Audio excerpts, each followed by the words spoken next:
며느리가 우리 집에 올 때마다 물건이 사라졌다. 처음엔 작은 것들이었다. 장식장의 향수, 서랍 속 용돈 봉투하지만 어느 날 아들의 월급 봉투까지 사라졌다. 그날 밤 나는 녹음기를 몰래 설치했다. 그리고 들은 순간 심장이 멎는 줄 알았다. 어머, 잠깐만 빌려갈게요. 며느리의 목소리였다. 그 웃음, 그 손길 모든 게 믿을 수 없게 변했다. 그날 이후 우리 집의 평화는 완전히 깨졌다. 나는 깨달았다. 그녀는 단순한 며느리가 아니었다. 나는 평범한 시어머니였다. 오래된 주택, 조용한 마을, 그리고 착실한 아들 하나. 집안일에 전념하며 하루하루를 보내던 나에게 새로운 며느리의 등장은 처음엔 작은 설렘이었다. 아들은 늘 말했다. 엄마, 우리 각시 정말 다정하고 착해요. 나는 그 말을 듣고 안도했다. 이제 우리 집에도 따뜻한 웃음이 가득하겠구나. 며느리는 첫인사부터 밝고 공손했다. 어머니, 앞으로 잘 부탁드립니다. 나는 그녀를 맞이하며 미소를 지었다. 하지만 그 미소 속에는 알 수 없는 긴장감이 느껴졌다. 첫날 저녁 평화로운 식탁 위에서 우리는 웃으며 이야기를 나눴다. 아들은 신혼답게 며느리의 손을 잡고 웃었다. 나는 그 모습을 보고 행복을 느꼈다. 하지만 그날 밤 나는 잠시 깜박한 사이 작은 변화들을 느꼈다. 식탁 위의 작은 반지함, 서랍 속 장난감, 평소 두던 향수. 어딘가 제자리에 없는 듯한 느낌. 스스로 마음을 달랬다. 아마 깜빡했겠지. 그러나 그 작은 불안은 점점 쌓이기 시작했다. 아들의 웃음, 며느리의 밝은 표정, 평화로 가득했던 시간은 점점 금이 가기 시작했다. 작은 물건 하나가 사라지는 것에서 시작된 의문은 마음속 깊은 불신으로 이어질 조짐이었다. 나는 그저 좋은 시어머니가 되고 싶었다. 하지만 그 평화 속에 숨겨진 작은 균열은 곧 우리 집을 뒤흔들 사건의 서막이었다. 며느리가 집에 오기 시작한 초기에는 작은 변화가 전부였다. 장식장의 향수, 서랍 속 동전 몇 개, 부엌에 두었던 작은 수저 한 벌 사소하고 미미한 것들이었다. 나는 스스로를 달랬다.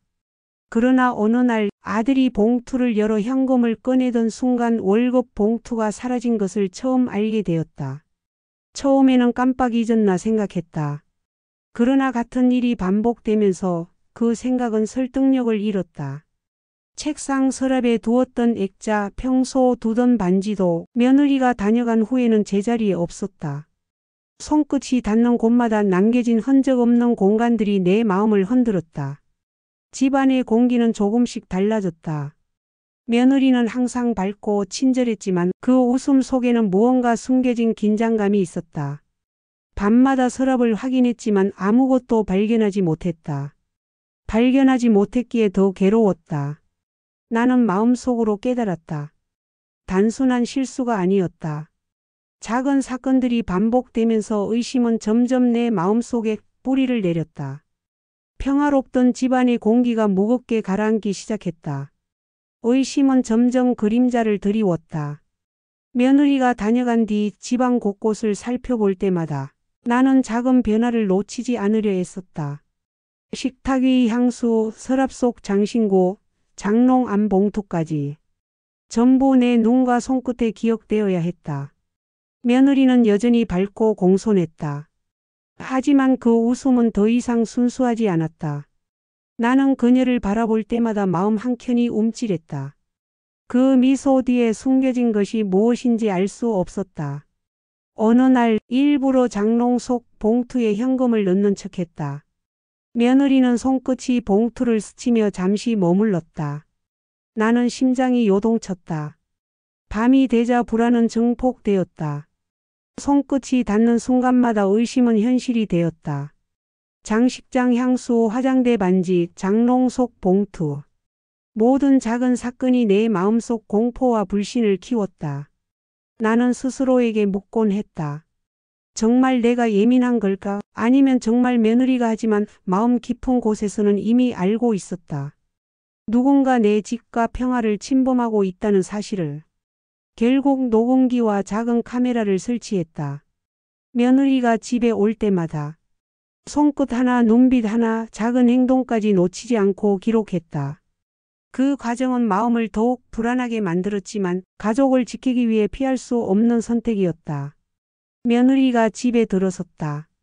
밝은 미소, 공손한 인사, 평소와 다름없는 행동. 하지만 나는 심장 박동을 느낄 정도로 긴장했다. 부엌에서 설거지를 하는 동안 그녀는 화장대 쪽으로 다가갔다. 순간 손끝이 서랍 속 봉투를 스쳤다. 심장이 멎는 듯했다. 밤이 되어 녹음기를 재생했다. 낮고 차분한 목소리로 그녀가 말했다. 어머, 잠깐만 빌려갈게요. 금방 돌려드릴게요. 증거는 명확했다. 나는 아들에게 말했다. 이건 단순한 실수가 아니야. 며느리가 우리 집에서 물건을 훔치고 있어. 아들은 처음 믿지 못했다.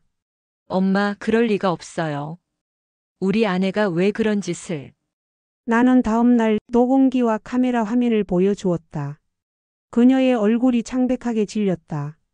웃음 대신 두려움과 당혹감이 뒤섞인 표정이었다. 나는 낮게 물었다. 너 그동안 우리 집에서 훔친 거야? 그녀는 잠시 머뭇거리다 말했다. 잠깐만, 나도 몰랐어요. 그냥 손이 그랬어요. 멈출 수 없었어요. 아들은 며느리를 향해 울부짖었다. 정말 어떻게 이럴 수 있어? 엄마 말이 맞았어. 나는 깨달았다. 단순한 실수가 아니라 반복적이고 의도된 범죄라는 것을. 며느리는 결국 경찰에 의해 체포되었다.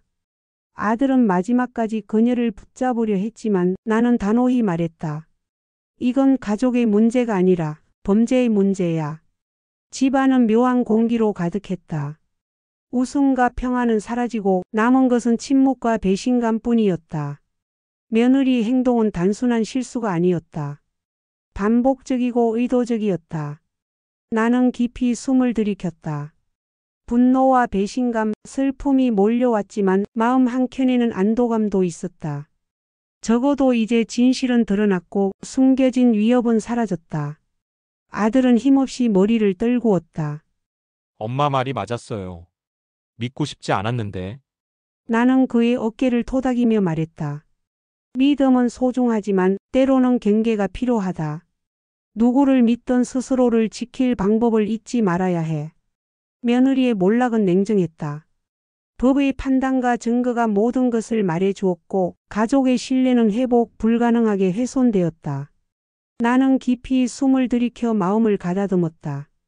사람은 누구나 실수할 수 있지만 남의 것을 훔치는 순간 그것은 선택이며 결과는 냉정하다. 나는 오늘도 가족을 지키기 위해 다짐했다. 믿음과 평화는 소중하지만 현실을 직시하지 않으면 지킬 수 없다. 오늘의 이야기가 남기는 메시지는 명확합니다. 작은 선택 하나가 가족 전체의 삶을 흔들 수 있으며 반복된 습관과 의도 없는 듯한 행동이 결국 큰 배신으로 이어질 수 있습니다. 사랑과 믿음을 지키고 싶지만 현실을 직시하지 않으면 누구도 보호할 수 없습니다. 냉정한 판단과 준비가 필요하다. 여러분도 일상 속에서 소중한 사람과의 신뢰를 소중히 여기면서 작은 선택이 불러올 큰 결과를 항상 기억하길 바랍니다. 오늘의 이야기가 마음에 와닿았다면 좋아요와 구독으로 함께 해주길 바랍니다. 앞으로도 삶과 인간관계, 작은 선택의 의미를 다시 생각하게 만드는 이야기로 찾아뵙겠습니다. 끝까지 시청해주셔서 감사합니다.